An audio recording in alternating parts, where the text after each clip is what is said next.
Hello Youtubians, welcome to my channel. आज हम लोग पढ़ेंगे क्लास 10th के मैथमेटिक्स का एक नया चैप्टर जिसका नाम है अर्थमेटिक प्रोग्रेशन, है ना। क्लास 10th के मैथमेटिक्स का एक नया चैप्टर है जिसका नाम है अर्थमेटिक प्रोग्रेशन। ये एनसीईआरटी में चैप्टर नंबर 5 में है।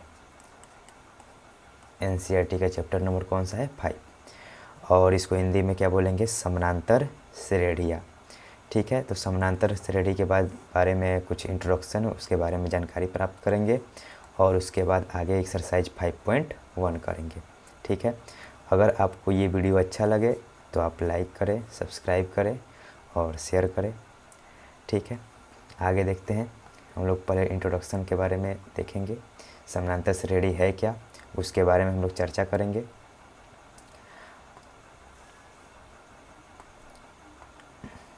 ठीक है, तो समानांतर, इसमें दो शब्द है।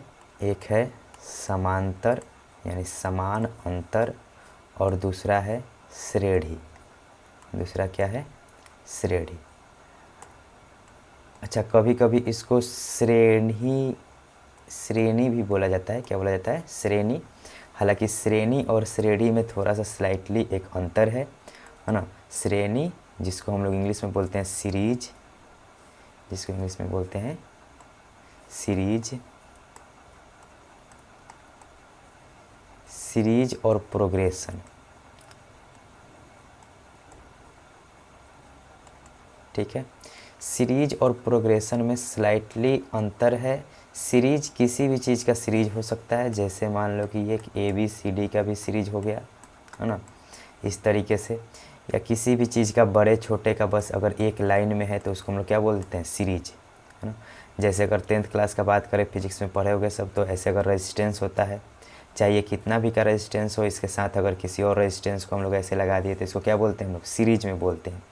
सीरीज में ये डिपेंड नहीं करता है कि उसमें अंतर क्या है, या उस जो भी ये सीरीज, ये भी प्रोग्रेशन एक तरह का सीरीज ही है, लेकिन ये स्पेशल टाइप का सीरीज हो जाता है ना, जिसमें कुछ फिक्स पैटर्न होता है ना, जिसमें कुछ ना कुछ फिक्स पैटर्न होता है। जैसे कुछ एग्जांपल के द्वारा हम लोग देखेंगे। जैसे पैटर्न क्या है, तो मान लो कि कुछ लिखा जा रहा है, जैसे 2 4 6 8 डॉट डॉट डॉट ऐसे है। फिर 3 9 15 21 ऐसे है। और एक ऐसे श्रेणी हम लोग ले लेते हैं सिंपल, 1 3 4 9 7 8 6, कुछ इस टाइप का। तो हम लोग इसको, इसको और इसको, इस सब को शुरू शुरू में हम लोग क्या बोलेंगे? सीरीज बोलेंगे। क्या बोलेंगे? सीरीज बोलेंगे। लेकिन जब इसमें एक खास पैटर्न हम लोग को दिखेगा, एक खास पैटर्न दिखेगा कि 2 से क्या हुआ है? 4 हुआ है, यानी कि क्या हुआ है? +2। फिर 4 से क्या हुआ है? 6 हुआ है, इसमें भी क्या हुआ है? +2। फिर 6 से क्या हुआ है? 8 हुआ है, इसमें भी क्या हुआ है? +2। यहाँ पे भी कुछ उस टाइप का देखेंगे कि यहाँ से 3 से 9 बनने में क्या हुआ है? +6 हुआ है। फिर 9 से 15 बनने में +6। फिर 15 से 21 बनने में क्या हुआ है? +6 हुआ है। तो इसी तरीके से यहाँ पे हम लोग दोनों एग्जाम्पल में देख रहे हैं कि एक पैटर्न है ना, एक फिक्स्ड पैटर्न है। क्या है? एक फिक्स पैटर्न है ना। एक फिक्स क्या है? पैटर्न है। लेकिन यहाँ पे कुछ ऐसा पैटर्न नहीं है। यहाँ पे सिर्फ +2 हो रहा है, फिर यहाँ पे देखेंगे तो +1 हो रहा है, फिर यहाँ पे +5 हो जा रहा है, फिर यहाँ पे -2 हो जा रहा है। तो यही सीरीज है। सीरीज ये भी है और सीरीज ये भी है। लेकिन जब ऐसा सीरीज होगा जिसमें कुछ पैटर्न होंगे तो इसी को हम लोग बोलते हैं श्रेणी, है ना। इसी सीरीज को जिसमें कुछ ना कुछ पैटर्न होगा। जैसे एक और एग्जांपल देख लेते हैं, 2 4 8 16 32 ऐसा है। तो इसमें भी ये 2 का मल्टीपल है, इसका दुगना हो रहा है, फिर ये इसका दुगना हो रहा है, फिर ये इसका दुगना हो रहा है, फिर ये इसका दुगना हो रहा है। तो कहने का मतलब कि यहाँ पे भी क्या है? एक फिक्स सीरीज बन रहा है। क्या है? फिक्स सीरीज बन रहा है, मतलब फिक्स पैटर्न। सीरीज का जो पैटर्न है वो क्या है? फिक्स है। तो ऐसे हम लोग श्रेणी को, ऐसे श्रेणी को क्या बोलेंगे? श्रेणी बोलेंगे। और इसको इंग्लिश में क्या बोलेंगे? प्रोग्रेशन बोलेंगे। ठीक है, तो हम लोग पढ़ रहे हैं समानांतर श्रेणी। तो ये तो पहले हम लोग समझ गए कि श्रेणी किसको बोलेंगे। श्रेणी एक वैसा सीरीज है, एक ऐसा श्रेणी है जिसमें कि फिक्स अंतराल होता है, यानी कि कोई ना कोई उसके बदलने का फिक्स पैटर्न होता है। जैसे हम लोग कुछ और एग्जाम्पल देखेंगे। अच्छा, उसके पहले हम लोग ये समझ लेते हैं फिर समांतर का क्या मतलब है। तो समांतर का मतलब होता है समान अंतर। क्या होता है? समान अंतर। समांतर का मतलब है समान अंतर, समान अंतर। और श्रेणी का मतलब हम लोग समझ गए। तो वैसा श्रेणी जिसमें समान अंतर हो, जैसे दो पदों के बीच में जो अंतर क्या हो? समान हो। 4 में से 2 को घटाएंगे, अगर इसका अंतर देखेंगे तो क्या आएगा? 2 आएगा। फिर यहाँ 6 में से 4 को घटाएंगे तो यहाँ पे अंतर कितना आएगा? 2 आएगा। 8 में से 6 को घटाएंगे तो अंतर कितना आएगा? 2 आएगा। तो ऐसे ही श्रेणी को हम लोग क्या बोलते हैं? समांतर श्रेणी बोलते हैं। मतलब एक तो पहले उसका फिक्स पैटर्न होना चाहिए कि कुछ ना कुछ पैटर्न मिल रहा है, फिर इसको हम लोग क्या बोलेंगे? श्रेणी बोलेंगे। और ऐसा श्रेणी जिसके बीच में अंतर समान होना चाहिए उसको हम लोग क्या बोलेंगे? समांतर श्रेणी बोलेंगे। जैसे यहाँ पे देखो, यहाँ पे अंतर जो है वो समान नहीं है। यहाँ पे अंतर देखेंगे तो कितना का आएगा? 2 का आएगा। 4 में से 2 घटाएंगे कितना आएगा? 2 आएगा। फिर यहाँ पे अंतर हम लोग देखेंगे तो कितने का आ जाएगा? 4 का आ जाएगा। फिर यहाँ पे हम लोग अंतर देखेंगे तो कितने का आ जाएगा? 8 का आ जाएगा। तो यहाँ पे जो अंतर है, हर दो पदों के बीच में जो अंतर है वो क्या है? समान नहीं है। तो इसको हम लोग श्रेणी तो बोलेंगे, है ना, लेकिन समानांतर श्रेणी नहीं बोलेंगे। इसको हम लोग ज्यामितीय श्रेणी बोलते हैं, ज्योमेट्रिकल प्रोग्रेशन बोलते हैं, जो कि हम लोग क्लास 11th में पढ़ेंगे। ठीक है, 11th क्लास में पढ़ना है, जिसमें हम लोग एपी जो कि अभी पढ़ रहे हैं इसको एपी बोलते हैं, अर्थमेटिक प्रोग्रेशन। जीपी होता है जिसको ज्योमेट्रिक प्रोग्रेशन बोलते हैं, और एक एचपी होता है जिसको हार्मोनिक प्रोग्रेशन बोलते हैं। और ये सब हम लोग पढ़ेंगे क्लास 11th में। ठीक है, डिटेल में पढ़ेंगे। अभी हम लोग क्लास 10th में सिर्फ पढ़ना है एपी के बारे में। ठीक है, एपी के बारे में केवल हम लोग पढ़ेंगे क्लास 10th में। एपी मतलब अर्थमेटिक प्रोग्रेशन, जिसमें अंतर क्या होगा? समान होगा। ये भी श्रेणी है, लेकिन ये कौन सा है? ये जीपी है, जिसका यहाँ पे चर्चा नहीं करना है, बस ये समझा दिया गया है कि श्रेणी हम लोग किसको बोलेंगे। तो श्रेणी उसको बोलेंगे जिसमें एक कोई ना कोई एक फिक्स पैटर्न होगा। अब अगर वो पैटर्न समान अंतर वाला है तो उसको हम लोग क्या बोलेंगे? समांतर श्रेणी बोलेंगे। ठीक है, इसमें कुछ टर्म यूज होते हैं, उसके बारे में पढ़ लेते हैं लोग।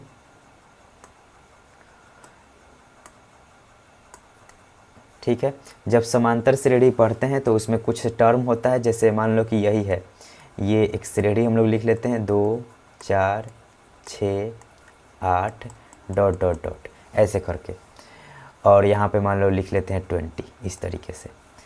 तो इसको जो ये जो पहला पद है इसको हम लोग पहला पद ही बोलते हैं। क्या बोलते हैं? पहला पद। क्या बोलते हैं इसको हम लोग? पहला पद। वैसे ही इसको दूसरा पद बोलेंगे, इसको तीसरा पद बोलेंगे, इसको चौथा पद बोलेंगे, और ऐसे ही चलते जाएगा। और इसको हम लोग क्या बोलते हैं? अंतिम पद। क्या बोलते हैं? अंतिम पद। जहाँ पे लास्ट होता है श्रेणी उसको हम लोग क्या बोलते हैं? अंतिम पद। अच्छा, पहला पद को दिखाने के लिए हम लोग किससे दिखाते हैं? ए से। पहला पद को किससे दिखाते हैं? ए से। और अंतिम पद को बुक में या कई जगह एन से दिखाया है, तो एन से भी हम लोग दिखा सकते हैं, और इसको हम लोग टीएन से भी दिखाते हैं। अच्छा, ये जो एन है ये ए से छोटा लिखना है और इसके पैर के पास लिखना है। ठीक है, तो इसको हम लोग या तो टीएन से दिखाते हैं या एन से भी दिखाते हैं। एन इसलिए क्योंकि ये पहला पद अगर A1 हो गया तो फिर A2 होगा, फिर A3 होगा, A4 होगा, वैसे ही डॉट डॉट डॉट क्या हो जाएगा? AN हो जाएगा। और ये टी तो हम लोग AN से भी दिखा सकते हैं, और ये TN से भी। टी है टर्म के लिए। टी किसके लिए है? टर्म के लिए। टर्म मतलब पद, और N मतलब nth, यानी कि इसको हम लोग nth टर्म भी बोल सकते हैं, है ना। तो nth टर्म को दिखाने का तरीका है सिर्फ TN। तो ये TN लिखो या AN लिखो, दोनों बात क्या है? बराबर है। या तो TN लिखो या AN लिखो, दोनों क्या है? एक ही है। बस इसका संकेत है, पहला पद का संकेत क्या है? A है, और अंतिम पद का संकेत क्या है? AN या TN है। ठीक है, अब जब हम लोग बात करेंगे इसमें तो एक बार ध्यान दो। देखो, ये जो पहला पद को अगर हम लोग A मान लेते हैं, है ना, तो दूसरा पद जो है, पहला पद अगर A1 लिखते हैं और पहला पद को A मान लेते हैं, तो दूसरा पद ध्यान से देखो, दूसरा पद में हो क्या रहा है कि इसमें 2 जुट जा रहा है ना। क्या हो रहा है? इसमें 2 जुट जा रहा है, यानी कि क्या हो रहा है a+2, क्या हो रहा है a+2, यानी कि हर एक पद में उसके पहले वाले पद में क्या जुट जा रहा है, 2 जुट जा रहा है एक तरह से। तो इसी 2 जो जुट रहा है उसको हम लोग क्या बोलते हैं, समान अंतर है, हर जगह क्या है, समान अंतर है, इसीलिए इसको हम लोग क्या बोलते हैं, समानांतर श्रेणी। और यही जो समान अंतर है इसको हम लोग बोलते हैं डी से सूचित करते हैं, और इसको हम लोग बोलते हैं सार्व अंतर, है ना। इसको क्या बोलते हैं हम लोग, सार्व अंतर। जो समान अंतर हो रहा है, जो यही 2 है ना, जो कि 2 हर जगह क्या है, समान है, तो इसी 2 को हम लोग क्या बोलते हैं, सार्व अंतर बोलते हैं। क्या बोलते हैं, सार्व अंतर। और इसको दिखाते किससे हैं, डी से दिखाते हैं, स्मॉल डी से दिखाते हैं। इसका संकेत स्मॉल डी है, पहला पद का संकेत ए है, और अंतिम पद का संकेत टी एन है। ठीक है, इस तरीके से हम लोग 3 संकेत के बारे में पढ़े हैं, जिसका हम लोग यूज करेंगे आगे फॉर्मूला में और क्वेश्चन बनाने में, तो उसको हम लोग देखते हैं। तो इसमें जो संकेत है हम लोग वो देख लिए, फिर आगे देखते हैं। अच्छा, तब तक लिख लेते हैं कि पहला पद जो हम लोग पढ़ रहे हैं, पहला पद को हम लोग क्या लिखेंगे, पहला पद को हम लोग लिखेंगे ए। ठीक है, अंतिम पद, लास्ट पद को, लास्ट टर्म को हम लोग क्या लिखेंगे, टी एन। क्या लिखेंगे, टी एन, और उसको ए एन भी लिख सकता है, टी एन या ए एन।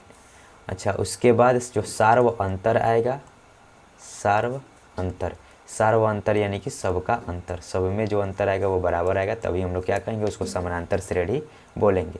तो जो सार्व अंतर आएगा उसको हम लोग किससे दिखाएंगे, डी से। ठीक है, ये चीज़ है।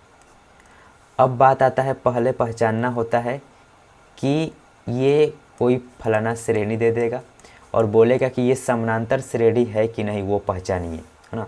जैसे कि मान लो कि दे देगा ए है, पहला पद है A1, दूसरा पद A2, A3, A4, ऐसे ही डॉट डॉट डॉट करके AN, एक सीरीज दे देगा, एक श्रेणी दे देगा, और ये बोलेगा कि ये समानांतर श्रेणी है कि नहीं है। तो समानांतर श्रेणी होने का एकमात्र कंडीशन ये है, कोई भी अगर श्रेणी दिया है वो समानांतर श्रेणी है, समानांतर श्रेणी है, उसका एकमात्र कंडीशन ये है कि उसका जो अंतर होगा, जो सार्व अंतर होगा वो क्या होगा, समान होगा। सार्व अंतर जो होगा वो क्या होगा, समान होगा। सार्व अंतर, सभी पदों का सार्व अंतर क्या होगा, समान होगा। इसका मतलब ये है कि अगर हम लोग दूसरा में से पहला को घटा लें, यानी कि क्या लिखे, A2 - A1, और फिर तीसरा में से दूसरा को घटा लें, यानी कि A3 - A2, या फिर चौथा में से तीसरा को घटा लें, है ना, तो क्या लिखेंगे, A4 - A3। और इसी को हम लोग क्या बोलते हैं, डी बोलते हैं। अगर ये समान है ना, इसको हम लोग बोलेंगे D1, इसको बोलेंगे एक तरह से D2, और इसको बोलेंगे एक तरह से D3। अगर ये तीनों का तीनों या सब समान है और डी के ही बराबर है, यानी किसी न किसी एक के ही बराबर आ रहा है, तो वैसे श्रेणी को हम लोग क्या बोलेंगे कि समानांतर श्रेणी है। जैसे एक एग्जांपल लेंगे, 2, 4, 6, 8 डॉट डॉट डॉट ऐसे करके।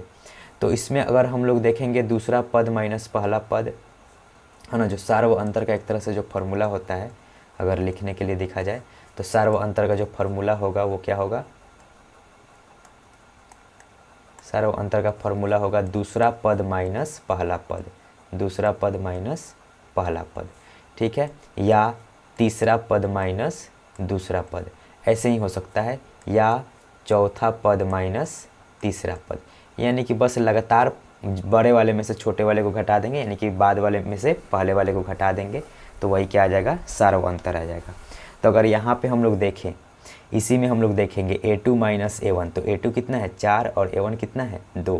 तो 4 में से 2 घटाएंगे तो कितना आएगा, 2। फिर 6 में से भी 4 घटा लेंगे, यानी कि 3 में से 2, यहाँ पे 6 में से 4 घटा लेंगे तो भी कितना आएगा, 2। फिर चौथे में से तीसरे पद को घटा लेंगे तो भी अंतर कितना आएगा, 2 ही का अंतर आएगा। यहाँ पे भी 2 का ही अंतर, यहाँ पे भी 2 का अंतर, और यहाँ पे भी 2 का अंतर।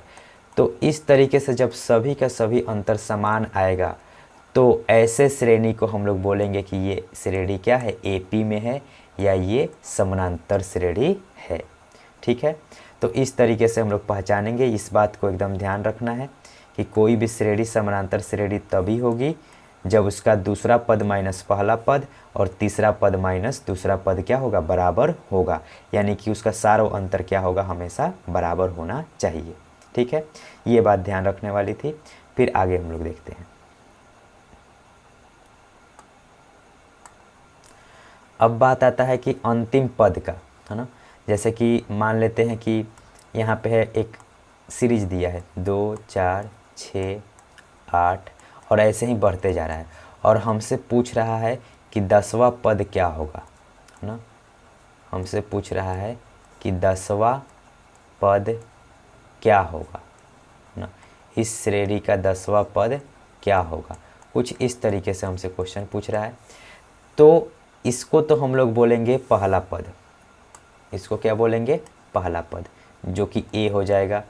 और ए बराबर कितना हो जाएगा, 2। और जब हमको सीरीज मालूम है तो दूसरा में से पहला को घटा लेंगे या तीसरा में से दूसरा को घटा लेंगे। तो यहाँ पे हम लोग को मिलेगा डी। डी में क्या लिखेंगे, A2 माइनस A1। डी जो सार्वअंतर है, तो A2 माइनस A1 निकालेंगे तो क्या निकालेंगे, 4 माइनस 2। तो यहाँ से डी बराबर कितना आ जाएगा, 2। ये चीज़ें निकाल लिए हम लोग को, हमको ए पता चल गया और यहाँ से डी पता चल गया। ठीक है, अब ये जो 10वां पद है, 10वां पद यानी कि ये लास्ट ही है एक तरह से, तो इसी को हम लोग क्या बोलते हैं, A10 बोलते हैं। क्या बोलते हैं, A10 बोलते हैं, या इसको T10। जो n बोल रहे थे ना, लास्ट टर्म n लगाए थे, तो n के जगह पे हम लोग क्या लिख देंगे, 10। यानी कि जितनावा पद हमसे पूछेगा वहाँ पे हम लोग क्या लिख देंगे उसको, तो या तो इसको A10 से सूचित करेंगे 10वां पद को, या T10 से सूचित करेंगे। अब बात आएगा कि इसका क्या फार्मूला लगाया जाए कि हमको 10वां पद मिल जाए। तो उसके लिए एक फार्मूला होता है ना, उसको हम लोग देखते हैं कि फार्मूला आता कैसे, है ना। इस क्वेश्चन को भी हम लोग करेंगे, उसके पहले हम लोग देख लेते हैं कि फार्मूला जो Tn का फार्मूला जो होता है, पहले फार्मूला लिख देते हैं कि होता क्या है। Tn का जो फार्मूला होता है वो होता है A plus n minus 1 into D. A plus n minus 1 into D, ये होता है Tn का फार्मूला। और ये आया कैसे हम लोग देख लेते हैं। ठीक है, तो पहला पद अगर हम लोग लिखेंगे A, तो उसमें हम लोग क्या जोड़ेंगे, A होगा, पहला पद को तो यही बोलेंगे। दूसरा पद अगर हम लोग लिखेंगे तो उसमें क्या लिखेंगे, A तो होगा ही होगा और उसमें एक D क्या कर देंगे, जोड़ देंगे। ठीक है, जब तीसरा पद D जो कि सार्वअंतर है ना, एक एग्जाम्पल के द्वारा इसमें देखते चलेंगे। इसमें हम लोग क्या दो जोड़े हैं, 2 जोड़े हैं। अब ये आ गया कितना, 4। अब इसमें हम लोग क्या करेंगे, जो लास्ट वाला पद है, लास्ट वाला पद मतलब कि दूसरा पद, तो ये A प्लस डी है, इसमें एक और हम लोग क्या कर देंगे, D जोड़ देंगे। वैसे ही A4 अगर निकालेंगे तो हम लोग क्या करेंगे, A plus D plus D, इतना तो A3 ही है ना, इसमें और क्या कर देंगे, D जोड़ देंगे। तो इस तरीके से अगर हम लोग देखेंगे तो यहाँ पे क्या आ रहा है, A, यहाँ पे क्या आ रहा है, A प्लस डी, यहाँ पे क्या मिल रहा है हमको, A प्लस 2D, और यहाँ पे हमको क्या मिल रहा है, A प्लस 3D। क्या मिल रहा है, A प्लस 3D। कहने का मतलब ये है कि अगर हमसे पूछ रहा है कि पहला पद, क्या पूछ रहा है हमसे, पहला पद, तो पहला पद आ रहा है A, जिसको हम लोग मानते भी हैं A। अच्छा, दूसरा पद पूछ रहा है, तो पद यहाँ पे जब 2 लिखा है, यहाँ पे क्या लिखा है, 2 लिखा है, तो यहाँ पे D आ रहा है, यानी कि एक तरह से 1D, कुछ नहीं लिखा है यहाँ पे, क्या छुपा हुआ है, 1 छुपा हुआ है, यानी कि 1D आ रहा है। जब यहाँ पे 3 लिखा है, यानी कि इसको हम लोग क्या बोलेंगे, तीसरा पद बोलेंगे। जब यहाँ पे 3 लिखा है तो यहाँ पे क्या लिखा है, 2 लिखा है। ठीक है, जब यहाँ पे 4 लिखा है, यहाँ पे क्या लिखा है, 4 लिखा है, तो यहाँ पे क्या लिखा है, 3 लिखा है। कहने का मतलब कि ये दूसरा पद है तो यहाँ पे 1D हुआ है, तीसरा पद है तो 2D हुआ है, चौथा पद है तो 3D हुआ है, यानी कि एक कम D हो रहा है। क्या हो रहा है, एक कम D, यानी कि जितना भी पद हम लोग निकालने जाएंगे, अब मान लो कि Anवां पद निकालेंगे तो ये बस उससे एक कम होगा। एक कम मतलब कि n-1, यानी कि nवां पद में से एक क्या कर देंगे, घटा देंगे, n-1, और इसमें ये d क्या है, मल्टीप्लाई में है, तो इसको क्या कर देंगे, गुना करा देंगे। यही वाला फार्मूला यहाँ पे आ जाएगा। यानी कि जितनावा भी पद पूछेगा उसमें से हम लोग क्या कर देंगे, एक कम करके d से गुना करा देंगे, उसमें पहला पद को जोड़ देंगे। सिंपल यही बात है। तो यहाँ पे हमसे क्या पूछा है, 10वां पद पूछा है। क्या पूछा है, 10वां पद। तो हम लोग यहाँ पे लिखेंगे T10 बराबर ए का वैल्यू जो दिया है वो कितना दिया है, 2 दिया है। यहाँ पे ए का जो वैल्यू, ए मतलब पहला पद है, कितना दिया है, 2। और डी का भी मान कितना दिया है, 2। ए प्लस एन, एन जो ये है कि कौन सा वाला पद है, तो 10वां। तो यही क्या है, एन का मान है। ये क्या है, एन का मान है। तो एन के जगह पे हम लोग क्या लिख देंगे, 10 माइनस का 1, और गुने डी के जगह पे क्या लिख देंगे, 2। तो ये हो जाएगा तुम्हारा 2 प्लस 10 में से एक जगह 9, 9 दूना के 18, यानी कि 18 और 2 कितना हो जाएगा, 20। यानी कि 10वां पद जो आएगा, जो T10 आएगा, यानी कि 10वां पद जो आएगा वो कितना आएगा, 20 आएगा। ठीक है। तो इस तरीके से हम लोग nवें पद को निकालेंगे, और ये एक फार्मूला है nवें पद निकालने का। Tn बराबर a plus n minus 1 into D. n minus 1 यानी कि जितना वह हमसे पद निकालने के लिए कह रहा है उसमें से जस्ट एक कम, यानी कि हमको 10वां पद निकालने के लिए कह रहा था, तो 10वां में से जस्ट एक कम कितना हो जाएगा, 9वां पद। तो देखो a प्लस 9 इंटू डी हो गया है। यहाँ पे 10 में से गया 9, 9 दूना 18, यानी कि एक हम लोग क्या करेंगे, कम करके उसमें डी से मल्टीप्लाई करके a जोड़ देंगे। ठीक है। इस तरीके से हमारा बनेगा nवां पद, और ये एक फार्मूला है जिसको याद कर जाना है। ठीक है। अभी तक हम लोग इसमें देखे हैं कि 2 फार्मूला मिला है ना। कौन कौन सा, तो एक सिंपल डी निकालने वाला जो सार्व अंतर है, डी निकालने वाला फार्मूला क्या है, तो a2 माइनस a1, यानी दूसरा पद माइनस पहला पद, और तीसरा पद माइनस दूसरा पद। ऐसे ही हम लोग निकालते चले जाएंगे, कोई एक ही कर लेंगे जल्दी से। तो ये डी निकालने का, और उसके बाद nवां पद निकालने का अभी अभी फार्मूला हम लोग देखे हैं। क्या देखे हैं, a यानी प्रथम पद प्लस जितनावा पद हमसे निकालने के लिए कहेगा उसमें से एक कम कर देंगे, और उसमें किससे मल्टीप्लाई करा देंगे, डी से। ये आ जाएगा Tn। ठीक है। अब हम लोग चलते हैं एक्सरसाइज पे, जो कि 5.1 है। उसमें हम लोग देखेंगे, कुछ क्वेश्चन को देखेंगे। ठीक है। एक्सरसाइज 5.1 देखते हैं, इसमें क्या है। 5.1 में पहला जो क्वेश्चन पूछ रहा है वो कह रहा है कि प्रत्येक किलोमीटर के बाद का, मतलब इसमें से प्राप्त करना है, फाइंड करना है कि कौन एपी में है और कौन एपी में नहीं है ना। और है तो क्यों है, और नहीं है तो क्यों है। तो इसमें कह रहा है कि प्रत्येक किलोमीटर के बाद का टैक्सी का किराया, जबकि प्रथम किलोमीटर के लिए किराया 15 है और प्रत्येक अतिरिक्त किलोमीटर के लिए किराया 8 है।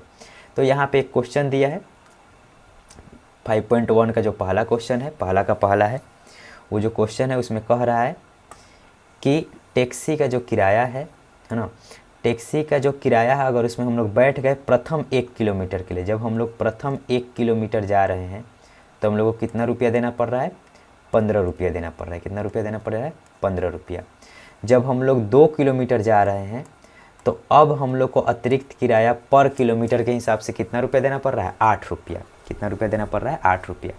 यानी कि हम लोग 1 किलोमीटर अगर जाएंगे तो हम लोग को पहला बार जो भी बैठेंगे किराया कितना देना पड़ेगा, 15 रुपया। और उसके बाद 1 किलोमीटर से जितना अधिक किलोमीटर जाएंगे उसके लिए कितना रुपया खर्चा करना पड़ेगा, हमको 8 रुपया एक्स्ट्रा खर्च करना पड़ेगा, और प्लस 15 रुपया वो 1 किलोमीटर वाला जो था वही। यानी कि 15 और 8 कितना खर्च करना पड़ेगा, 23 रुपया। अगर 2 किलोमीटर जाना है तो कितना खर्च करना पड़ेगा, 23 रुपया, यानी कि 8 रुपया अधिक।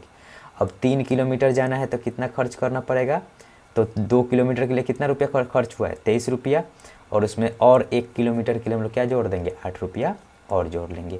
यानी कि पहला किलोमीटर अगर हम लोग को जाना है, अगर हम लोग बैठ गए हैं ऑटो में, तो पहला अगर 1 किलोमीटर जाएंगे तो हम लोग का खर्चा कितना होगा, 15 रुपया होगा।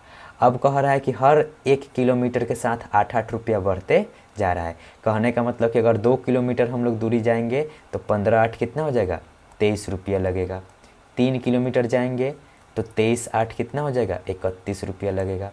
अगर 4 किलोमीटर हम लोग जाएंगे तो 31-8 कितना हो जाएगा, 39 रुपया लगेगा।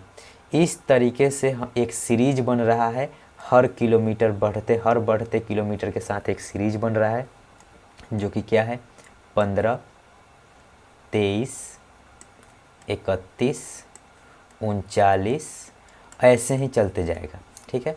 तो हमको चेक करना है इसमें कि ये एपी में है कि नहीं।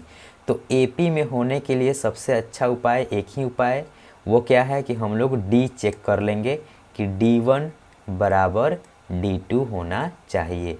D1 और D2 क्या है, तो D1 जो है वो दूसरा पद माइनस पहला पद का अंतर है, और D2 क्या है, तीसरा पद माइनस दूसरा पद का अंतर है। तो अगर ये समान आ जाता है तो हम लोग, अगर ये दोनों इक्वल आ जाता है दोनों तरफ LHS RHS, तो हम लोग कह देंगे कि ये जो सीरीज है वो क्या है, AP में है।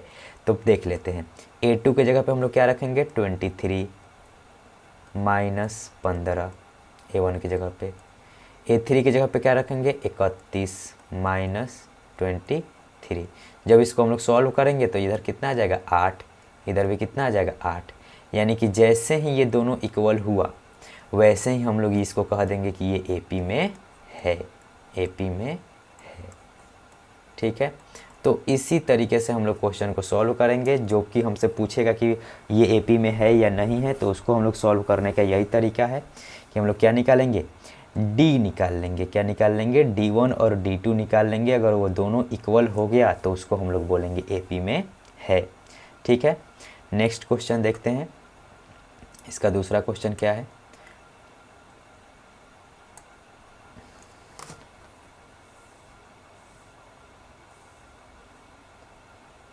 ठीक है, दूसरा क्वेश्चन इसमें है कि किसी बेलन में उपस्थित हवा की मात्रा जबकि वायु निकालने वाला पंप प्रत्येक बार बेलन की शेष हवा का 1/4 भाग बाहर निकाल देता है।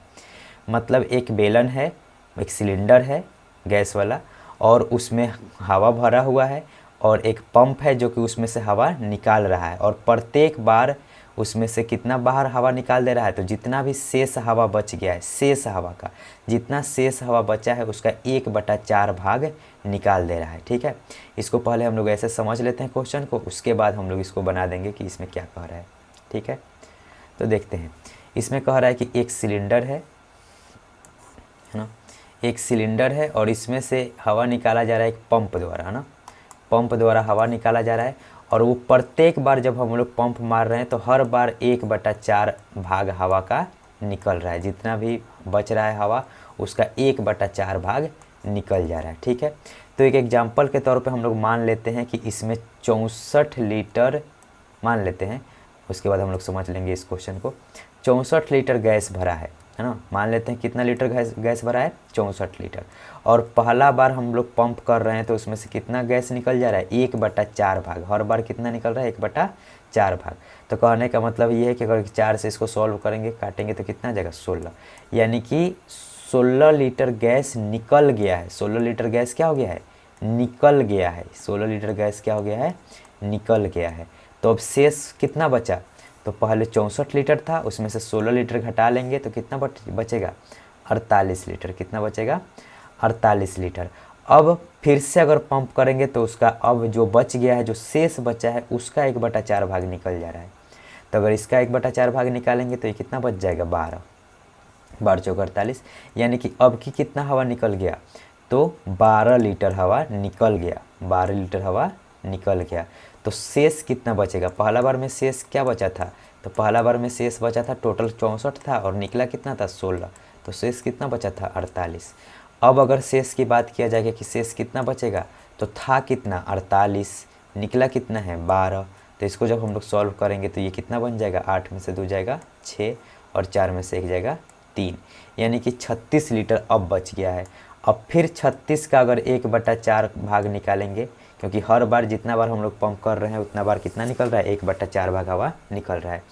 तो इसको जब हम लोग सॉल्व करेंगे तो ये कितना आएगा, 4 9 36। तो ये 9 लीटर जो गैस है वो क्या हो जाएगा, निकल जाएगा। 9 लीटर जो गैस है वो क्या हो जाएगा, निकल जाएगा। तो अब शेष कितना बच जाएगा, तो शेष कितना बचेगा इसमें से, तो अब घटा लेंगे, 36 में से 9 हो जाएगा तो ये कितना हो जाएगा, 25 हो जाएगा। कितना हो जाएगा, 25 हो जाएगा। ठीक है, इस तरीके से इसी प्रोसेस को हम लोग करते जाएंगे और बार बार कुछ हवा निकल जाएगा, उसको हम लोग हटा लेंगे तो शेष बचते जाएगा। तो इस तरीके से देखो कि उसमें हवा कितना बच रहा है, उसका एक सीरीज बनाना है। उसी को पूछ रहा है कि ये सीरीज AP में होगा कि नहीं होगा।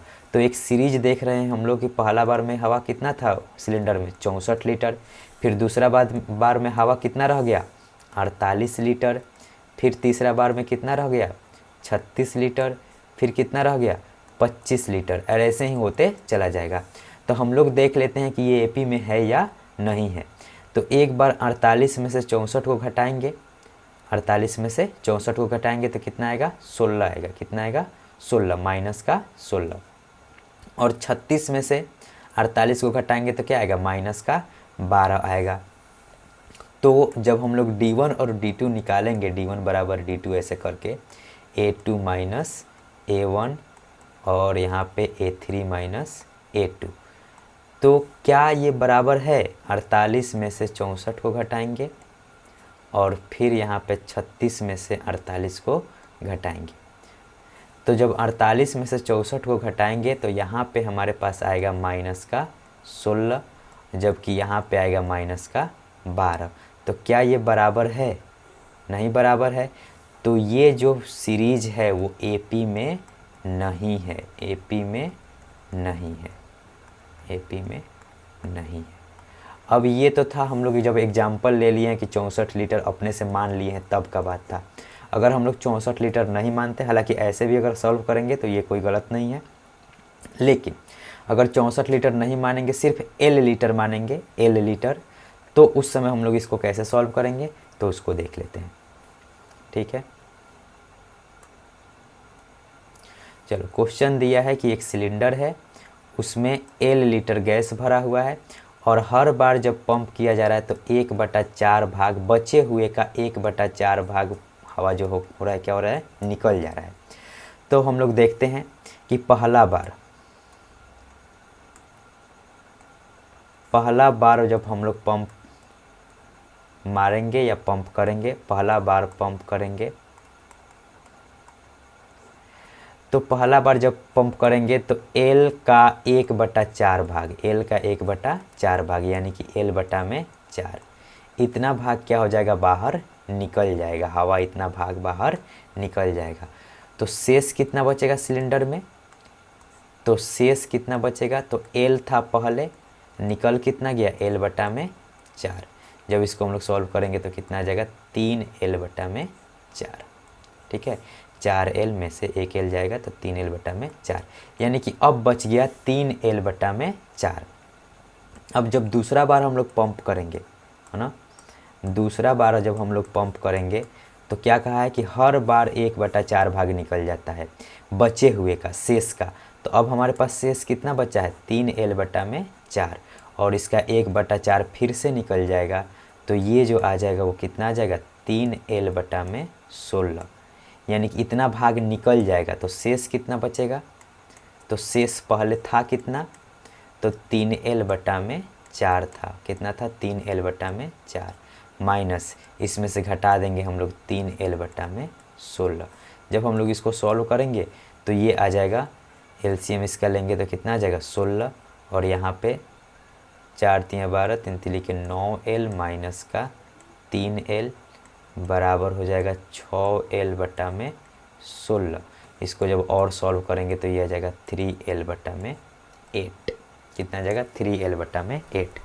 वैसे ही अगर तीसरी बार हम लोग पंप करेंगे, है ना, तीसरा बार अगर हम लोग पंप करेंगे तो बचे हुए का 1/4, यानी कि शेष कितना बचा है हमारे पास, तो 3L बटा में 8 शेष बचा है, इसका 1/4 भाग निकल जाएगा। तो कहने का मतलब ये कितना हो जाएगा, 3L बटा में 32 भाग क्या हो जाएगा, उसमें से हवा निकल गया। अब कितना बचेगा, तो फिर इसको भी हम लोग क्या करेंगे, शेष निकालेंगे, उसको भी हम लोग क्या कर लेंगे, घटा लेंगे। तो शेष कैसे निकालेंगे, तो जितना पहले बच गया था उसमें से ये कितना निकल गया है, यानी कि 3L बटा में 8 बचा हुआ था, उसमें से कितना निकल जाएगा, 3L बटा में 32। ठीक है, जब इसको हम लोग सॉल्व करेंगे तो ये आ जाएगा 9L बटा में 32। कितना आ जाएगा, 9L बटा में 32। ठीक है, अब यही हमारा सीरीज बन जाएगा। इसी को हम लोग सीरीज बना लेते हैं कि पहला पद हम लोग क्या ले लेंगे, L, है ना, पहला बार में शुरू में हवा कितना है इसमें, L, दूसरा बार में हवा कितना बचा है, 3L बटा में 4, फिर हवा कितना बच गया है, 3L बटा में ये है 3L/4 हवा बचा है। उसके बाद फिर यहाँ पे कितना बच गया है 3L/8, 3L/8 और फिर उसके बाद हवा कितना रह गया है 9L/32, 9L/32 और ऐसे ही फिर आगे होते जाएगा। अब इसको हमको चेक करना है कि ये एपी में है कि नहीं है। तो हम लोग क्या करेंगे, दूसरा पद माइनस पहला पद, फिर तीसरा पद माइनस दूसरा पद को घटा के देख लेंगे। अगर वो बराबर है तो उसको हम लोग बोलेंगे कि एपी में है, और नहीं तो क्या बोलेंगे एपी में नहीं है। तो उसके लिए हम लोग चेक कर लेते हैं D1 बराबर D2, D1 बराबर D2 करके देख लेंगे। यानी कि दूसरा पद क्या है 3L/4 माइनस पहला पद L, और तीसरा पद क्या है 3L/8 माइनस का 3L/4। इसको हम लोग हटा के देख लेंगे।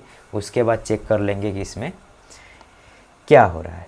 ठीक है, उसके बाद देखते हैं इसमें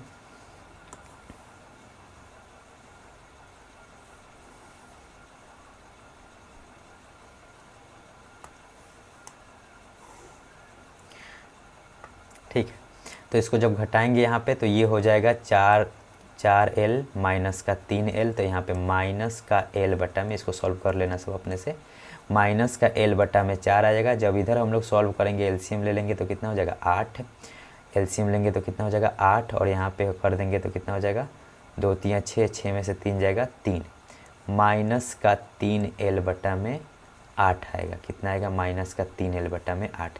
क्या ये दोनों बराबर है, नहीं है, ये दोनों बराबर नहीं है। तो ये दोनों जब बराबर नहीं है तो हम लोग इस सीरीज को क्या बोलेंगे, इस सीरीज को क्या बोलेंगे कि एपी में नहीं है, एपी में नहीं है। ठीक है, ये एपी में नहीं है। इस तरीके से हम लोग इस क्वेश्चन को सॉल्व कर देंगे। आई होप कि समझ में आया होगा ठीक से। ठीक है, अगर नहीं समझ में आएगा तो फिर से एक बार पीछे करके देख लेना, सब समझ में आ जाएगा। ठीक है, आगे देखते हैं। नेक्स्ट क्वेश्चन देखते हैं हम लोग क्या है इसमें। कह रहा है कि प्रत्येक मीटर की खुदाई के बाद एक कुआं खोदने में आई लागत, जबकि प्रथम मीटर खुदाई की लागत 150 है और बाद में प्रत्येक मीटर खुदाई की लागत 50 रुपये बढ़ती जाती है। तो सेम ये पहले क्वेश्चन जैसा ही है कि पहले बार में कितना लग रहा है 150 रुपया लग रहा है, फिर अगले बार जितना ज़्यादा मीटर खुदाई होते जा रहा है हर बार 50-50 रुपया क्या होते जा रहा है, बढ़ते जा रहा है। तो इसमें प्रथम पद जो होगा वो 150 होगा, दूसरा वाला हो जाएगा 200, तीसरा वाला 250, चौथा वाला 300। इस तरीके से ये क्या हो जाएगा एपी में हो जाएगा। ठीक है, क्योंकि इसको चलो देख लेते हैं। इसको कह रहा है कि मतलब एक कुआं खोदना है ना, तो इसमें पहला मीटर का जब खुदाई किया जा रहा है 1 मीटर तक, तो उसके लिए कॉस्टिंग कितना आ रही है 150 रुपया। कितना आ रहा है 150 रुपया। और उसके बाद हर 1 मीटर बढ़ने के साथ कितना रुपया ऐड हो जा रहा है 50 रुपया। हर 1 मीटर बढ़ने के साथ कितना रुपया ऐड हो जा रहा है 50 रुपया। तो अगर पहला 1 ही मीटर का अगर कुआं खोदना है तो हम लोग को कितना रुपया लगता है 150 रुपया। अगर 2 मीटर का कुआं खोदना होता तो कितना लगता है 200 रुपया। अगर 3 मीटर का कुआं खोदना होता तो कितना लगता है 250, वैसे ही 300, फिर ऐसे ही बढ़ते जाता। तो कहने का मतलब ये है कि अगर यहाँ पे हम लोग डिफरेंस देखेंगे तो 200 में से 150 का डिफरेंस देखेंगे तो कितना आएगा 50, फिर इसका भी डिफरेंस देखेंगे तो कितना आएगा 50। तो यहाँ पे अगर D1 बराबर D2 करके हम लोग निकालेंगे तो निकल जाएगा, दोनों क्या आएगा बराबर आएगा। इसीलिए कह देंगे कि ये एपी में होगा। क्या बोल देंगे कि एपी में होगा। ठीक है, आगे देखते हैं इसी में का जो 3rd नंबर क्वेश्चन है वो क्या है। 4था नंबर क्वेश्चन, खाते में प्रत्येक वर्ष का मिश्रधन जबकि 10,000 की राशि 8% वार्षिक दर से चक्रवृद्धि ब्याज पर जमा की जाती है। ठीक है, तो ये एक तरह से इसमें चक्रवृद्धि ब्याज का क्वेश्चन डाल दिया है। उसको हम लोग देखते हैं क्या है। ठीक है, 10,000 की राशि है और 8% का ब्याज है। 10,000 रुपया है और इसमें 8% का ब्याज तो है, लेकिन कैसा ब्याज है कंपाउंड इंटरेस्ट है। कैसा है कंपाउंड इंटरेस्ट है, चक्रवृद्धि ब्याज है। किस कैसा है चक्रवृद्धि ब्याज है, चक्रवृद्धि ब्याज है। कैसा ब्याज है चक्रवृद्धि ब्याज। तो चक्रवृद्धि ब्याज का अगर तुम लोग फॉर्मूला जानते होगे सब कि अमाउंट निकालने का, तो अमाउंट निकालने का फॉर्मूला जानते होगे सब पी इंटू 1+r/100 और इसका पावर हो जाता है टाइम यानी कि समय। एन भी लिखते हैं इसको, टी भी लिखते हैं। तो कहने का मतलब अगर इस तरीके से हम लोग देखेंगे कि पहला साल जब हम लोग जमा किए हैं तो हमारे पास कितना है 10,000 रुपया है। कितना है 10,000। जब दूसरा साल हम लोग जमा करेंगे तो इसी फार्मूला में रखेंगे, प्रिंसिपल के जगह पे हम लोग क्या रखेंगे 10,000 और 1+r के जगह पे हम लोग क्या लिखेंगे 8 बटा में यहाँ पे क्या लिख देंगे 100। ये पहला साल इतना हो जाएगा। फिर दूसरा साल अगर हम लोग देखेंगे तो ये सब सेम रहेगा। ए के जगह पी के जगह पे तो जो प्रिंसिपल है वही रहेगा, 1 के जगह पे 1 ही रहेगा, 8 के जगह पे 8 ही और 100 के जगह पे 100 ही। कुछ भी चेंज नहीं होगा। चेंज क्या होते चला जाएगा तो यहाँ पे पावर स्क्वायर। ठीक है, इस तरीके से ये अगला बार में क्या हो जाएगा पावर 3 हो जाएगा। अगला बार में इसी का पावर क्या हो जाएगा 3 हो जाएगा। यहाँ पे 10,000 और इसी का पावर 3। तो इस तरीके से ये हम लोग को देखने में लग रहा है कि अगर इसका हम लोग डिफरेंस निकाले तो वो बराबर नहीं आएगा। अगर इसको चाहो तो हम लोग सॉल्व करके इसको देख भी सकते हैं। वैसे जब इसको हम लोग सॉल्व करेंगे और जब डिफरेंस निकालेंगे तो जो D1 होगा वो D2 के बराबर नहीं होगा। तो जब नहीं होगा तो इसको हम लोग क्या कह देंगे कि ये जो सीरीज बन रहा है वो AP में नहीं है। AP में नहीं है। ठीक है, AP में नहीं है, ये समानांतर श्रेणी नहीं है। इसको सॉल्व कर सकते हैं हम लोग। ठीक है, इसको तो 10,000 है तो ऐसे ही छोड़ देंगे। यहाँ पे इसको 100 एकम 100 ये हो जाएगा तुम्हारा। चलो लिख देते हैं, फिर आगे थोड़ा सा हिंट दे देते हैं, फिर सॉल्व कर लेना सब। ये 100 एकम 100 और 8 एक 108 हो जाएगा। तो ये हो जाएगा 10,000 इंटू 108 बटा में 100। फिर उसके बाद जब इसको सॉल्व करेंगे तो ये हो जाएगा 10,000 इंटू 108 और स्क्वायर है तो फिर 108 बटा में हो जाएगा 100 गुने 100। ये पहला पद हो गया A1, ये हो गया दूसरा पद A2 और ये हो गया तीसरा पद A3। A2 में से A1 घटा लेना और A3 में से A2 घटा के देखना, दोनों बराबर नहीं आएगा। ठीक है, इसको सॉल्व करने के बाद घटा के देखना, दोनों बराबर नहीं आएगा। तो फिर उसको कह देना है कि ये AP में नहीं है। यहाँ पे 10,000 लिख देना है, यहाँ पे 10,000 कर देना है। ठीक है, इस तरीके से। चलो, तो ये क्वेश्चन हम लोग पहला वाला देख लिए। अब इसके बाद इसमें दूसरा जो क्वेश्चन है वो कह रहा है कि दी हुई AP के प्रथम 4 पद लिखिए, है ना। AP का कुछ दिया हुआ है, उससे रिलेटेड A और D दिया हुआ है, A और D, A और D, A और D दिया हुआ है और कह रहा है कि प्रथम 4 पद लिखिए। ठीक है, पहला 4 पद लिखना है। तो इसको हम लोग देख लेते हैं कि A दिया है और D दिया है। तो इसमें से एक दो क्वेश्चन कर देते हैं। एक ये पहला वाला बता देते हैं, फिर उसके बाद चौथा वाला, फिर उसके बाद आप बना लेना सब, या उसको सॉल्व भी करा देंगे। ठीक है, तो देखते हैं। इसमें पहला वाले में दिया है AP का जो टर्म दिया है, D दिया, A भी दिया है 10 और D भी दिया है 10।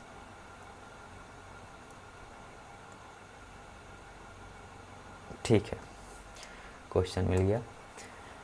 चलो, 2 नंबर का जो पहला है क्वेश्चन, उसमें कह रहा है कि सभी का प्रथम 4 पद लिखना है। क्या लिखना है? प्रथम 4 पद। प्रथम 4 पद लिखना है। ठीक है, तो हम लोग पहला पद को तो क्या बोले हैं? A बोल देते हैं। दूसरा पद तो दो से एगो कम क्या होगा? 1। तो इसको हम लोग क्या लिख देंगे? A+D। ये लिखना सीखना ही होगा क्योंकि इससे रिलेटेड और भी आगे ज़्यादा क्वेश्चन आएगा। अगर A3 लिखना है तो हम लोग क्या लिखेंगे? A+3 से 1 कम क्या होगा? 2। तो यहाँ पे लिख देंगे 2D। ठीक बात है। अगर यहाँ पे हम लोग A4 लिखेंगे तो A4 कितना हो जाएगा? A+4 में से एक जाएगा 3D। ऐसे तो यही 4 पद हो गए। ये पहला, ये दूसरा, ये तीसरा, ये चौथा, यही निकालना है। ठीक है, तो हम लोग देखते हैं। A बराबर दिया है हमको 10 और D बराबर भी दिया है 10। A बराबर भी 10 है और D बराबर भी 10 है। इस तरीके से हम लोग लिखेंगे। पहला पद A बराबर A यानी कि कितना हो जाएगा? सिर्फ 10। दूसरा पद A2 बराबर A+D यानी कि क्या रख देंगे हम लोग? A के जगह पे 10 और D के जगह पे भी 10। तो कितना आ जाएगा? 20। तीसरा पद हम लोग लिखेंगे A3, तो ये आ जाएगा A+2D यानी कि 10 प्लस 2 गुने 10 बराबर, इसको सॉल्व कर लेंगे तो कितना आ जाएगा 30, है ना। ये 2 यहाँ वाला 2 है और डी का मान यहाँ पे रख दिया गया है।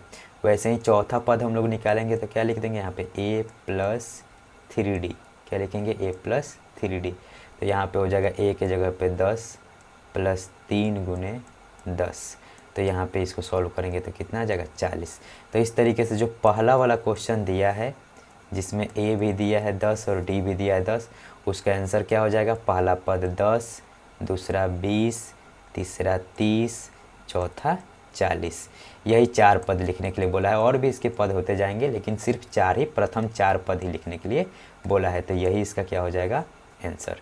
ठीक है, वैसे ही इसमें जो भी पूछा है उसमें सिर्फ यही वाला जो 4 पद है इसी में a का मान बदल देना है और d का मान बदल देना है, उसके हिसाब से आते चला जाएगा। ठीक है, इसका दूसरा हम लोग क्वेश्चन देखते हैं। दूसरा में a का मान कितना दिया है और d का मान कितना दिया है।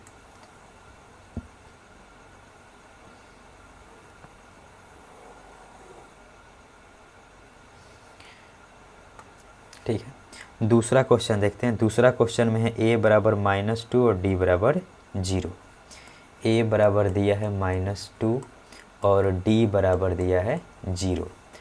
तो इसमें d का जब मान 0 दिया है तो इसमें हर जगह हम लोग 0 रखेंगे तो ये सब क्या हो जाएगा 0 हो जाएगा। जैसे पहला पद अगर हम लोग लिखेंगे तो क्या लिखेंगे, a का मान कितना दिया -2। दूसरा पद लिखेंगे a प्लस d, तो a के जगह पे तो -2 लिख देंगे और d के जगह पे क्या लिख देंगे 0, फिर भी ये कितना आएगा -2।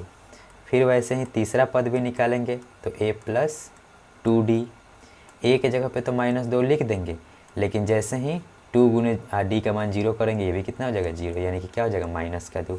वैसे ही a4 अगर हम लोग निकालेंगे तो a4 के जगह पे क्या लिखेंगे a प्लस 3d, यानी कि 1 कम वाला। ठीक है, इस तरीके से यहाँ पे रखेंगे -2 और यहाँ पे फिर से हो जाएगा 0, ये आ जाएगा -2। तो ये वाला जो सीरीज आएगा वो क्या आएगा -2 -2 -2 ऐसे ही चलते जाएगा। तो यही क्या है, प्रथम 4 पद जो है वो -2 है। ठीक है, इसका अगर हम लोग तीसरा क्वेश्चन देखेंगे, दूसरा का ही तीसरा क्वेश्चन अगर हम लोग देखेंगे तो उसमें a का मान बदल दिया है और फिर d का भी मान इसमें बदल दिया है। तो उसको हम लोग देखते हैं। a का मान 4 है और d का मान क्या है -3 है। तीसरा क्वेश्चन देखते हैं।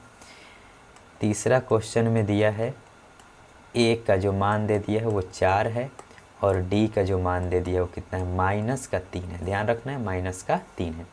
ठीक है, तो जो पहला पद लिखेंगे तो वो क्या आएगा a, और a के जगह पे सिंपल हम लोग वैल्यू रख देंगे 4 आ जाएगा। दूसरा पद लिखेंगे तो क्या लिखेंगे a प्लस d, दूसरा पद क्या होता है a प्लस d, तो इसमें 4 लिखेंगे और ये प्लस का चिन्ह देंगे और d के जगह पे हम रखेंगे -3। ये प्लस जो प्लस है यहाँ पे और d के जगह पे क्या रखेंगे -3। जब -3 रखना होगा तो उसको हमेशा हम लोग ब्रैकेट में रखेंगे ताकि कोई भी आगे गलती होने का चांस नहीं होगा। यहाँ पे 4 प्लस माइनस माइनस हो जाता है तो 4 - 3 तो कितना हो जाएगा यहाँ पे 1।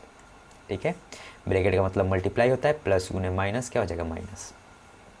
इस तरीके से अगर हम लोग तीसरा पद देखेंगे तो क्या हो जाएगा a प्लस का 2d, कितना हो जाएगा a प्लस का 2d। तो यहाँ पे a के जगह पे 4 रखेंगे, प्लस का प्लस लिख देंगे, 2 का 2 लिख देंगे और d के जगह पे क्या लिख देंगे -3। इस तरीके से जब इसको सॉल्व करेंगे तो यहाँ पे 4 हो जाएगा और प्लस गुने माइनस माइनस हो जाएगा और 2 3 6 हो जाएगा। यहाँ से सॉल्व करेंगे तो -2 आ जाएगा। वैसे ही अगर चौथा पद हम लोग देखेंगे तो क्या हो जाएगा a प्लस 3d, क्या लिख देंगे a प्लस 3d। a के जगह पे हम लोग क्या रख देंगे 4, ये हो जाएगा 3 इंटू -3, d के जगह पे ये हो जाएगा 4 और ये हो जाएगा -9। जब इसको हम लोग सॉल्व करेंगे तो क्या आएगा -5। इस तरीके से जो पहला पद है वो आया है 4, फिर 1, फिर -2, फिर -5, ऐसे ही चलता जाएगा। लेकिन हमसे केवल प्रथम 4 ही पद पूछा है तो यही क्या हो जाएगा इसका आंसर। ठीक है, ये 2 का तीसरा नंबर क्वेश्चन था। 2 का चौथा नंबर क्वेश्चन है, उसको भी सॉल्व कर लेते हैं। ठीक है, अगर समझ में नहीं आएगा तो वीडियो को फिर से पीछे करके 1 बार 2 बार 3 बार देख लो सब, उससे क्या होगा कि समझ में आ जाएगा। और ठीक से अपने से करने की कोशिश करना है, ज़्यादा से ज़्यादा क्वेश्चन एक बार बस देख लो और बनाना खुद से है। ठीक है, अब इसमें a का मान कुछ और दिया है और d का मान कुछ और दिया है। ठीक है, a का मान दिया है -1 और d दिया है 1/2। a का मान दिया है -1 और d दिया है 1/2। तो फिर से वैसे ही हम लोग लिखेंगे, पहला पद लिखेंगे a प्लस a केवल लिख देंगे, तो ये कितना हो जाएगा -1। दूसरा पद लिखेंगे a2, तो क्या लिखेंगे a प्लस d। तो यहाँ पे हम लोग इसको सॉल्व करेंगे, तो a के जगह पे हम लोग लिख देंगे -1 और d के जगह पे लिख देंगे 1/2। ठीक है, तो ये -1 है और ये प्लस का आधा है ना। ये एक तरह से समझो कि 1 रुपया कर्जा है और ये आधा रुपया प्लस है। इसको जब हम लोग सॉल्व करेंगे तो आधा रुपया क्या हो जाएगा, कर्जा आ जाएगा। ठीक है, इसको सॉल्व भी कर सकते हो सब एलसीएम लेके। ठीक है, आगे देखते हैं। तीसरा पद जब हम लोग लिखेंगे तो उसके लिए क्या लिखेंगे, a प्लस 2d। क्या लिख देंगे, a प्लस 2d।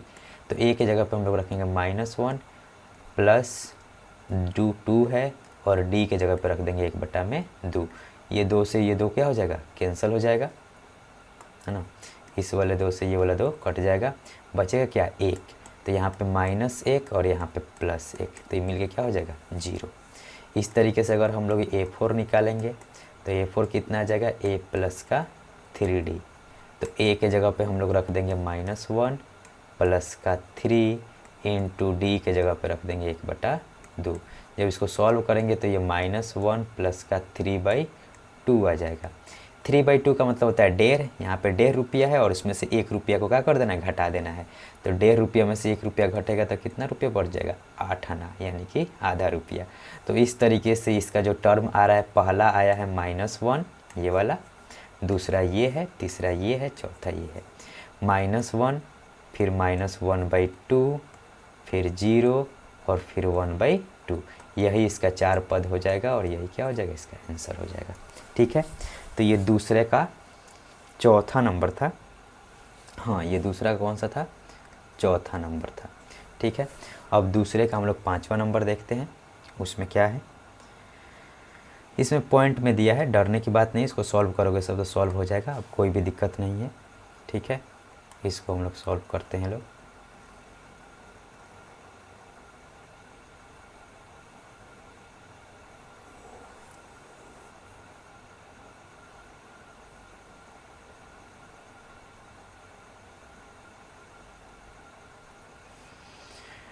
ठीक है, तो इसमें 5वें क्वेश्चन में जो है, दो का जो 5 है उसमें दिया है a का मान -1.25। कितना दिया, -1.25। और d का जो मान दे दिया है वो कितना दे दिया है, -0.25। ठीक है, तो इसको केवल वैल्यू को पुट करेंगे, उसके बाद फिर सॉल्व कर देंगे। यहाँ पर रखेंगे 1.25, a का मान दिया 1.25, यहाँ पे रखेंगे a के जगह पे 1.25 और प्लस d के जगह पर रखेंगे। जब भी माइनस में रखना होगा उसको हम लोग ब्रैकेट में रखेंगे ताकि कोई भी आगे होने वाली गलतियाँ ना हो। ये माइनस का 1.25 और ये प्लस गुने माइनस क्या हो जाएगा, माइनस का 0.25। जब इसको हम लोग सॉल्व करेंगे तो कितना आ जाएगा, ये है 1 रुपया 25 पैसा एक तरह से माइनस में और ये फिर 25 पैसा कर्जा में, तो कितना हो जाएगा, माइनस का 1.5। कितना हो जाएगा, माइनस का 1.5। जब इसको सॉल्व करेंगे तो यहाँ पे लिखेंगे माइनस का 1.25 प्लस का 2 इंटू माइनस का 0.25, माइनस का 1.25 माइनस प्लस गुने माइनस माइनस और 2.5 दूना का 5 यानी कि 0.5। जब इसको हम लोग ऐड करेंगे तो माइनस का हो जाएगा 1.75, माइनस का 1.75। इसको वैसे ही सॉल्व कर लेंगे तो ये हो जाएगा 1.25 प्लस 3 इंटू माइनस का 0.25। इसको सॉल्व करेंगे, -1.25 प्लस नहीं होगा, माइनस ही होगा। हाँ ठीक है, माइनस का 0.75। इसको जब हम लोग जोड़ देंगे तो ये हो जाएगा सीधे सीधे माइनस का 2।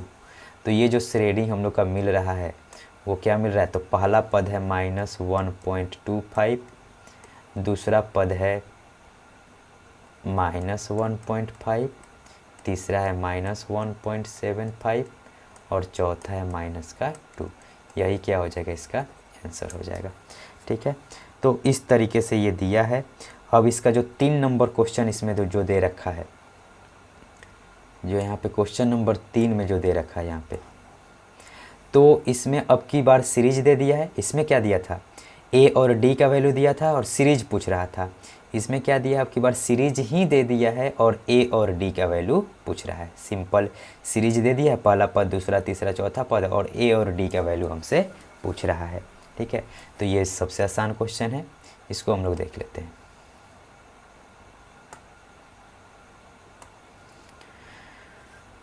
ठीक है, क्वेश्चन नंबर अब तीसरा क्वेश्चन देखेंगे लोग हम लोग। इसमें तीसरा का पहला है, ये सिंपल है।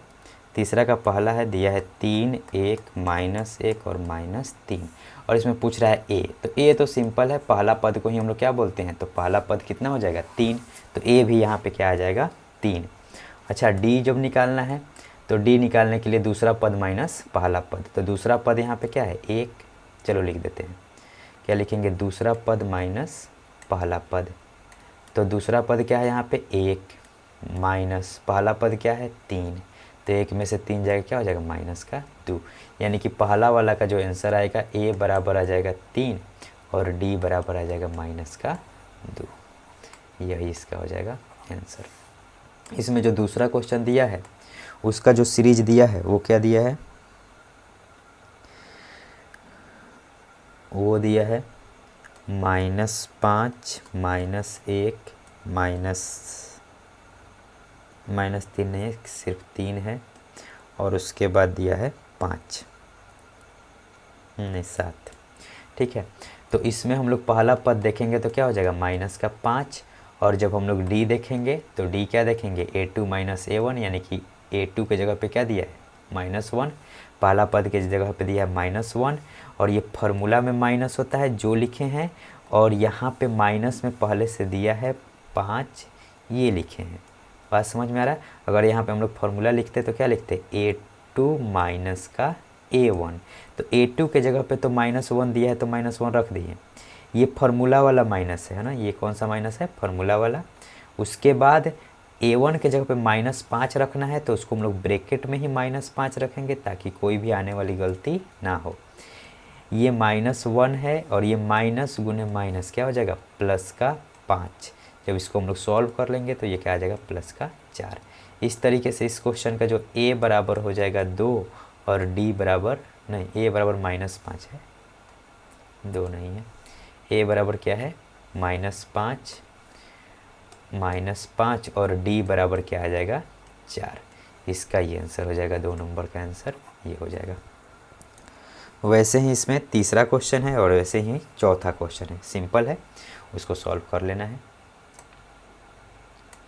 ठीक है, तीसरा का जो तीसरा है उसका जो सीरीज दिया हुआ है वो है 1/3, 5/3, 9/3 और 13/3। ठीक है, इस तरीके से 13/3। अब इसमें भी हम लोग को देखना है, तो पहला जो पद होगा वही पहला पद हो जाएगा, यानी कि 1/3 हो जाएगा, ये वाला है ना। उसके बाद अगर हम लोग डी निकालेंगे तो चलो डी इस बार हम लोग निकाल लेते हैं a4 - a3। हालांकि सब ठीक होगा ना, a4 - a3 कर लो, a3 - a2 कर लो, या a2 - a1 कर लो। तो a4 - a3 कर लेते हैं। a4 - a3 करेंगे तो a4 कितना है, 13/3 -9/3। जब इसको सॉल्व करेंगे तो एलसीएम ले लेंगे 3, और यहाँ पे 13 - 9 यानी कितना आ जाएगा, 4/3। अच्छा, किसी को भी अगर हम लोग घटा लेंगे तो भी 4/3 ही आएगा। तो ये डी का वैल्यू आ जाएगा और ये ए का वैल्यू आ जाएगा। ठीक है, ये ए आ जाएगा और ये डी आ जाएगा। ये हो जाएगा आंसर तीसरे वाले का। चौथा वाला देखते हैं हम लोग। चौथा का जो सीरीज दिया वो कितना दिया, 0.6, 1.7, 2.8 और 3.9। इसमें भी कुछ नहीं है। पहला पद क्या लिख देंगे, 0.6, और फिर डी जब निकालेंगे तो क्या लिख देंगे, किसी में से चलो अब की घटा लेते हैं हम लोग, a3 - a2 कर लेते हैं। क्या कर लेते हैं, a3 - a2, यानी कि दूसरा पद माइनस पहला पद। तो a3 कितना दिया, 2.8 - 1.7, तो 28 में से सीधे सीधे 17 घटा लो, तो इधर 3 उधर 8 11, यानी कि कितना हो जाएगा 1.1। तो ये जो वैल्यू हो जाएगी वो डी का वैल्यू हो जाएगा, और ये जो वैल्यू है वो ए का वैल्यू है। ये चौथा नंबर क्वेश्चन सॉल्व हो गया। ठीक है, इस तरीके से अब आगे देखते हैं नेक्स्ट वीडियो में। 4 नंबर क्वेश्चन से ये 3 तक कंप्लीट हुआ। इसमें हम लोग देखे हैं इंट्रोडक्शन, देखे हैं और क्वेश्चन नंबर 3 तक देखे हैं एक्सरसाइज 5.1 का। ठीक है, अगर वीडियो हेल्पफुल लगा हो, समझ में आया हो, तो लाइक करो, सब्सक्राइब करो और शेयर भी करो अपने दोस्तों के साथ। ठीक है, चलो।